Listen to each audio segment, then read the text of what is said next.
Vamos lá, quarto ano, continuando o nosso dia 2 de junho, terça-feira.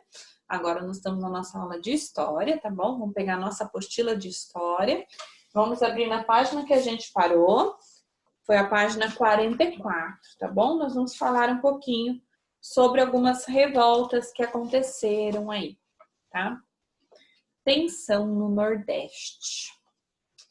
Então, a gente já viu um pouquinho sobre a chegada dos holandeses, sobre o Tiradentes, né? Lembra que a professora falou sobre o Tiradentes? Sobre pagar impostos, e aí o pessoal começou a se revoltar. Tivemos oh, meu Deus, peraí. Tivemos a Conjuração Mineira, me fugiu o nome, tá bom? Então, vamos lá, tensão no Nordeste. Após a saída dos holandeses do Nordeste, muitos lugares da região passaram por dificuldades econômicas, o que gerou diversos conflitos envolvendo os colonos e representantes do governo português. Então, lembra que os holandeses davam dinheiro? Quando eles foram embora, eles deixaram todo mundo lá necessitado, pobre, né? A revolta de Beckman. No Maranhão, a oferta de produtos manufaturados, resultado do trabalho realizado manualmente ou máquinas caseiras, serão serviços manuais, tá bom? Então, a oferta de produtos manufaturados era pouca. E mesmo os fazendeiros mais ricos tinham dificuldade em conseguir produtos europeus vindo da África, tá bom? E escravos vindo da África, desculpa. Então, eles estavam com dificuldade de conseguir os produtos e os escravos para trabalhar. Para resolver o problema, o governo português prometeu ajuda aos maranhenses por meio da Companhia Geral do Comércio do Maranhão, que foi criada em 1681 e tinha como missão facilitar a entrada de alguns produtos na região e promover a venda do açúcar maranhense. Então, Portugal falou que ia ajudar o comércio do Maranhão, né? Contudo, a companhia não cumpriu as promessas, o que gerou muitas revoltas em São Luís. São Luís é no Maranhão. Então, a companhia, né, dos portugueses não cumpriu a sua promessa em ajudar. Os moradores assumiram o governo da região em 1684, liderados pelos irmãos Beckman, Manuel e Thomas. Por esse motivo, o movimento ficou conhecido como Revolta de Beckman, porque era o sobrenome deles que resolveram tomar o poder, né? Thomas foi a Lisboa buscar ajuda financeira com os portugueses, enquanto Manuel permaneceu no Maranhão. Então, um ficou cuidando do Maranhão, o outro foi lá buscar ajuda dos portugueses. Contudo, não aceitou as propostas dos irmãos Beckman. O governo português não aceitou as propostas deles.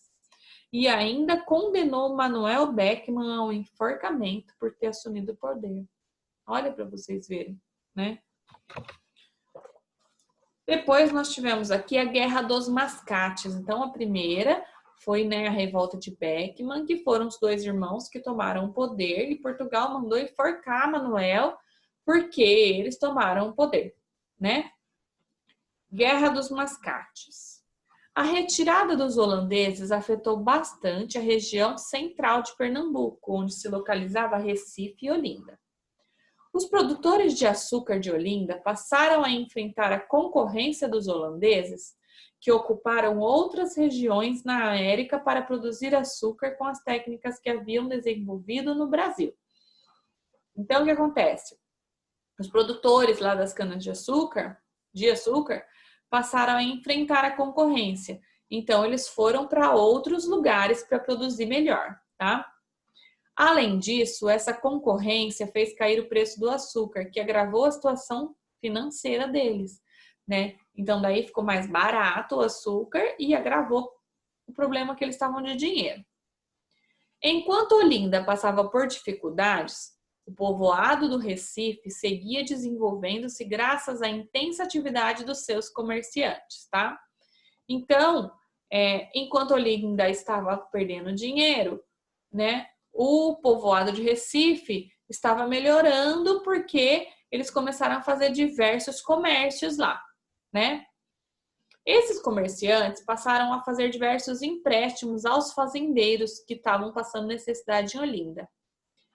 Embora estivessem em dificuldades financeiras, os fazendeiros de Olinda ainda tinham controle político da região. Assim, decidiram aumentar as cobranças de impostos sobre os povoados próximos, incluindo Recife. Recife estava ajudando e eles ainda assim queriam cobrar mais impostos, né? Essa cobrança desagradou bastante os comerciantes de Recife, claro, né?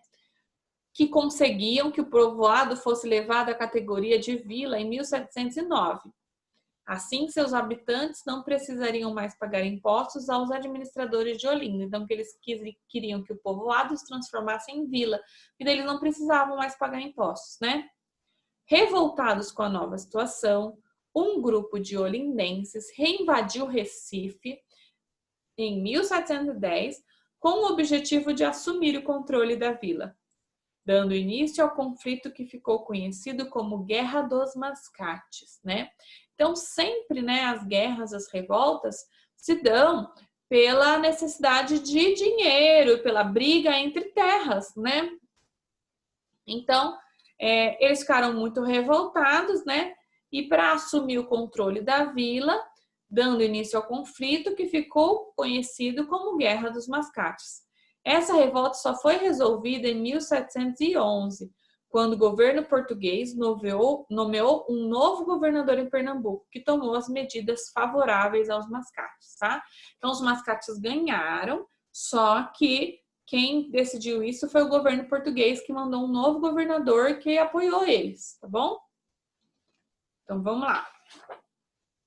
Conjuração Baiana, página 46, tá? Vamos lá. Temos mais uma revolta aí, Conjuração Baiana.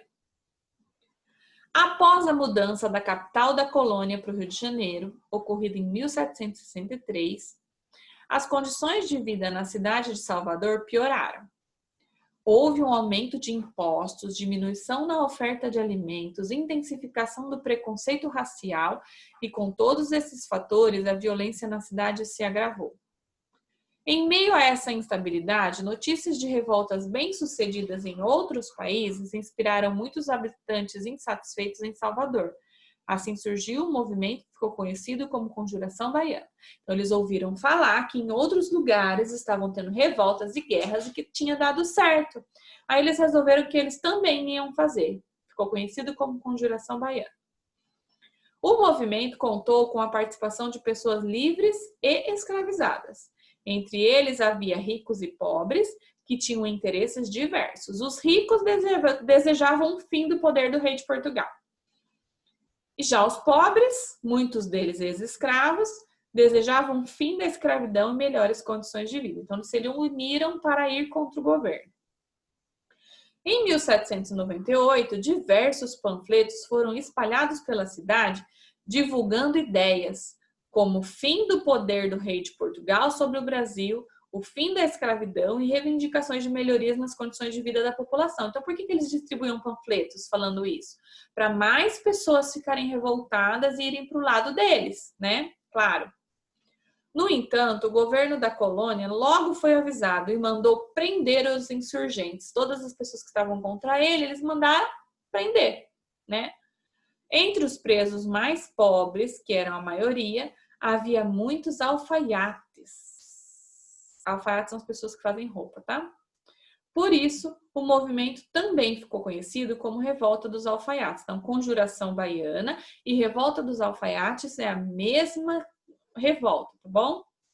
Ou Revolta dos Búzios também é outro nome, pois vários de seus membros usavam búzios ou conchas amarrados nos braços, tá bom? A gente tem aqui a foto da bandeira da Conjuração Baiana. Vamos responder as atividades agora. 1. Complete as frases utilizando as palavras dos quadros abaixo. Então, a gente tem várias palavras e a gente vai ter que completar os espaços com essas palavras, tá? Muitas surgiram no Maranhão por falta de cumprimento dos governos portugueses, tá? Então, o que o governo não cumpria? Uma forma de aqueles que se posicionavam contra o português era a condenação à morte. Devido à concorrência estabelecida pelos holandeses por meio do açúcar produzido em várias regiões os produtores holandenses enfrentavam uma grave crise. Os dois principais objetivos do que nasceu em Salvador era pôr fim ao poder de Portugal e a 2. Observe a imagem. Quem são essas pessoas retratadas na imagem e o que elas estão fazendo, tá? Então, aqui vocês vão ver uma imagem. Presta atenção nessa imagem e escreve do lado o que você está vendo, tá bom? Vamos para a página 48, finalizar nossas atividades. E a página 49 a gente não vai fazer hoje, ok? Seria mais uma atividade extra, então a gente não vai fazer 49, só 48. Ligue a localização, o motivo e o nome das revoltas ocorridas no século XVIII. Então, vocês vão ter que rever, porque as 3 revoltas são muito parecidas, tá? Maranhão, Pernambuco e Bahia.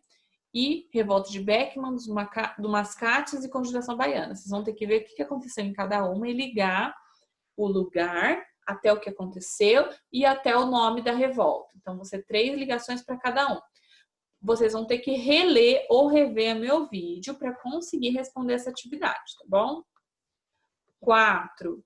Encontramos em diferentes cidades comerciantes informais vendendo mercadorias pelas ruas. Em seu bairro ou seu município, você já notou comerciantes ambulantes? Que tipo de mercadoria eles comercializam? Então, a gente tem muitos ambulantes aqui em Mogi Guaçu, né? Então, olha lá essa foto, né? Essa imagem de um senhorzinho vendendo picolé na rua. Então, ele é um ambulante, tá? Então, essa é uma resposta pessoal. Vocês não precisam escrever essa resposta, só responder oralmente, ok? Gente, finalizamos nosso conteúdo de história. A professora vai passar o conteúdo de caligrafia para ser feito durante a semana, ainda hoje. E vamos aproveitar esse tempo para a gente prestar bastante atenção, para a gente se esforçar, tá bom? Fazer nossas atividades com bastante carinho. Qualquer coisa, a professora está aqui. Beijo. Até amanhã.